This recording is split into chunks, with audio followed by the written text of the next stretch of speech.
How do we get out? My personal preference, if I were advising the president, is to call Prime Minister Modi in India. दुनिया भारत को जो stretcher है दुनिया में, ये जो उसका बढ़ता हुआ स्टेचर है, उसकी कदर करते हैं कि इस वक्त जो जंग है ना वो बड़ी इंपॉर्टेंट फेज में चली गई है।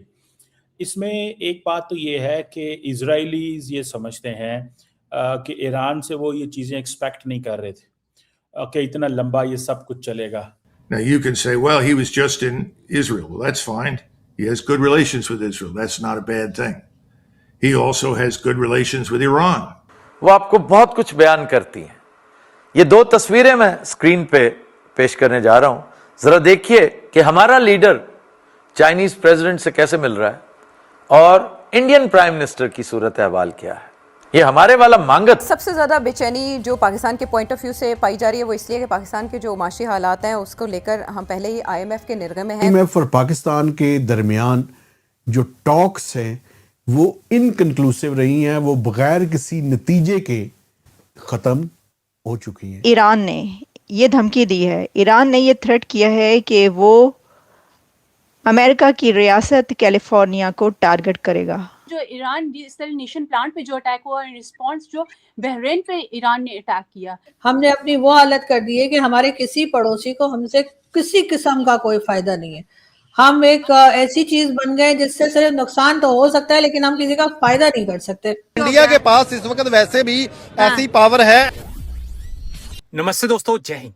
हिंदुस्तान स्पेशल में आपका स्वागत है। दोस्तों, मध्य पूर्व में तनाव भरे हालातों को लगभग 2 सप्ताह हो चुके हैं और ईरान, अमेरिका और इसराइल के बीच चल रहे युद्ध का अंत होता नहीं दिख रहा। कोई भी पक्ष बातचीत के मूड में नहीं है और ना ही किसी मध्यस्थ ने यह जिम्मेदारी संभाली है। हालांकि पिछले 2 दिन में अंतर्राष्ट्रीय कूटनीति में 2 आवाजों ने सुझाव दिया है कि ईरान युद्ध को समाप्त करने के लिए प्राइम मिनिस्टर नरेंद्र मोदी मध्यस्थ की भूमिका निभाने के लिए सबसे उपयुक्त हैं।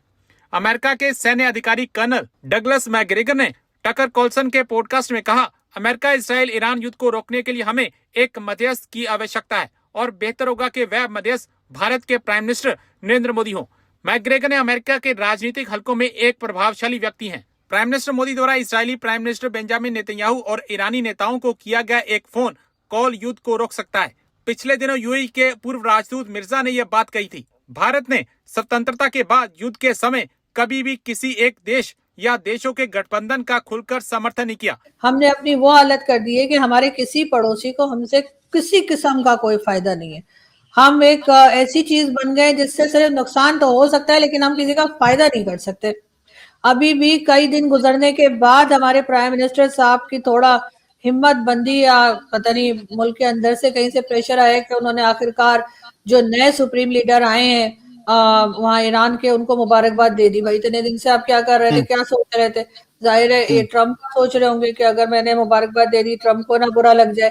तो अब क्या सऊदिया को बुरा नहीं लगेगा? क्योंकि ईरान तो वो कंट्री है जो सऊदिया पे भी अटैक कर रहे हैं और इन्होंने तो कहा था कि जो एग्रीमेंट इन्होंने सऊदीज के साथ किया था कि एक पे हमला दूसरे पे समझा जाएगा, जबकि असल में बात ये हुई थी कि सऊदिया पर अटैक पाकिस्तान पर अटैक समझा जाएगा लेकिन पाकिस्तान पर अटैक सऊदिया पर अटैक नहीं समझा जाएगा।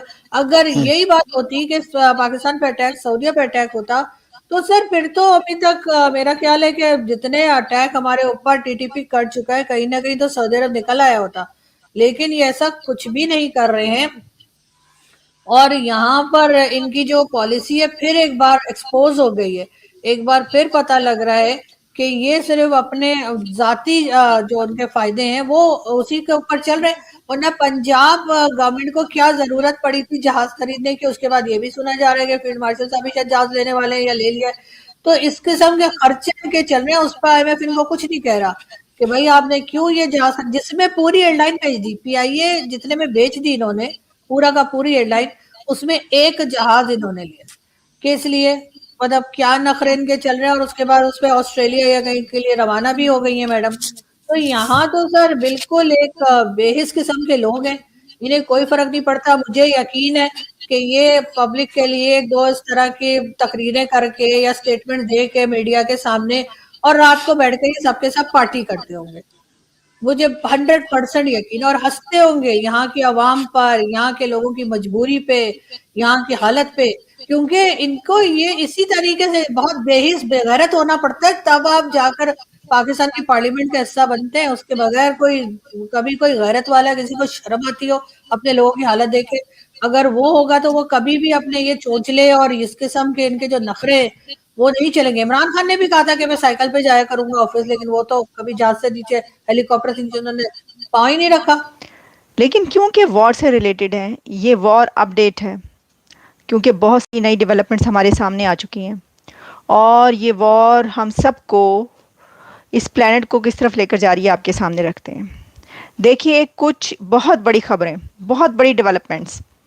एक तो ये है कि ईरान ने ये धमकी दी है, ईरान ने ये थ्रेट किया है कि वो अमेरिका की रियासत कैलिफोर्निया को टारगेट करेगा, क्योंकि FBI की तरफ से ये अलर्ट जारी किया गया है, जिसको कैलिफोर्निया के गवर्नर गैविन न्यूसम ने इसको सेकंड किया है और एग्री किया है कि हाँ ये है, हमला हो सकता है कैलिफोर्निया पर। इस तरह की खबरें हमें मिली हैं और अलर्ट हमें मिला है, जिसके ऊपर अब ये देखा जा रहा है कि क्या वाकई ईरान कैलिफोर्निया पर अटैक तो नहीं कर देगा, क्योंकि ईरान कैलिफोर्निया पर ड्रोन अटैक कर सकता है।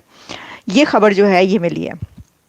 अब कैलिफोर्निया जो है वो कह रहा है वेस्टर्न साइड। देखिए एक आपको पता है कि golden gate of San Francisco बहुत मशहूर है, तो हो सकता है कि वहाँ पर, क्योंकि वो किसी ऐसी ही जगह करेगा ईरान, अगर उसने टारगेट करना होगा कि जिसकी खबर बड़ी बने, कोई छोटी मोटी ऐसी इधर उधर की किसी ग्राउंड पर, किसी खाली घास पर कहीं पे जाके उसने कर दिया, तो उसकी तो उस खबर नहीं बनेगी ना एज सच। लेकिन कैलिफोर्निया पर इटसेल्फ जो हमले की खबर है वो बहुत बड़ी है कि भाई कैलिफोर्निया पर हमला हो सकता है। एक तो ये बात मैं आपको इतनी बड़ी खबर बता रही हूँ। दूसरा, इससे भी शायद बड़ी खबर वो हो, क्योंकि वो हो चुका है, और वो ये है कि गल्फ के UAE, Saudi Arabia, Bahrain, Qatar, इन सब के बैंकों को खाली करा लिया गया है। यानी जो बैंक्स हैं, जिसमें HSBC, जिसमें सिटी बैंक, स्टैंडर्ड चार्टर्ड, बहुत सारे ऐसे बैंक्स, उन सब की जो, यानी आप कह सकते हैं कि अमरीकी बैंक जो हैं गल्फ़ में, जो कि कतर में हैं, दुबई में हैं, सऊदी अरेबिया में, जहाँ जहाँ वो बैंक हैं, उनके ऊपर, क्योंकि ईरान ने ये कहा है कि अब हम अमेरिका के फाइनेंशियल इंस्टीट्यूशंस जो कि गल्फ़ में हैं, अरब स्टेट्स में हैं, अरब कंट्रीज़ में हैं, उनको निशाना बनाने लगे हैं। तो उसके बाद वहाँ के सब बैंकों को खाली करा लिया गया। अब कैन यू इमेजिन कि ये कितनी बड़ी एक्सरसाइज और कितनी ख़तरनाक खबर है, क्योंकि जितने भी बैंक थे, अच्छा ये सिर्फ ये नहीं है कि उसने सिर्फ ये थ्रेट किया और बस ये खबर आ गई, नहीं, उसके बाद ये वाली खबर भी डिटेल में आई है जो हम आपको बता रहे हैं